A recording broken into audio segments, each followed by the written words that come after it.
President Obama addresses the American people after a deadly tornado hits the state of Oklahoma. In an instant, neighborhoods were destroyed. Dozens of people lost their lives. Many more were injured, and among the victims were young children trying to take shelter in the safest place they knew, their school. So our prayers are with the people of Oklahoma today. Our gratitude is with the teachers who gave their all to shield their children, with the neighbors, first responders, and emergency personnel who raced to help as soon as the tornado passed, and with all of those who, as darkness fell, searched for survivors through the night. As a nation, our full focus right now is on the urgent work of rescue and the hard work of recovery and rebuilding that lies ahead. The people of Moore should know that their country will remain on the ground, there for them, beside them, as long as it takes.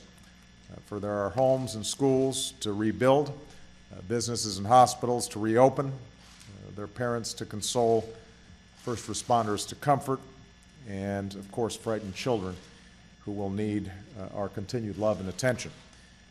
There are empty spaces where there used to be living rooms and bedrooms and classrooms, and in time we're going to need to refill those spaces with love and laughter and community.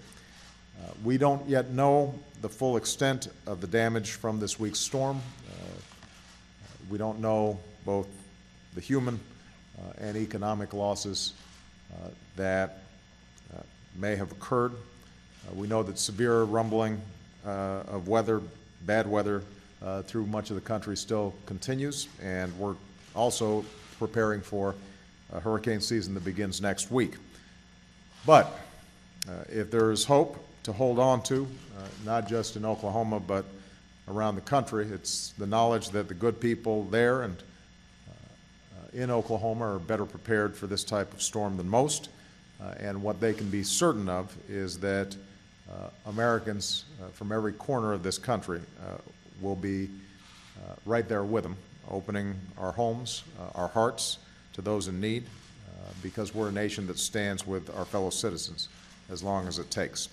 We've seen that spirit in Joplin and Tuscaloosa. We saw that spirit in Boston and Breezy Point, and that's what the people of Oklahoma are going to need from us right now.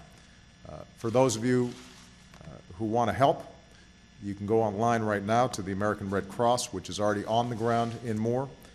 Already we've seen the University of Oklahoma announce that it will provide housing for displaced families.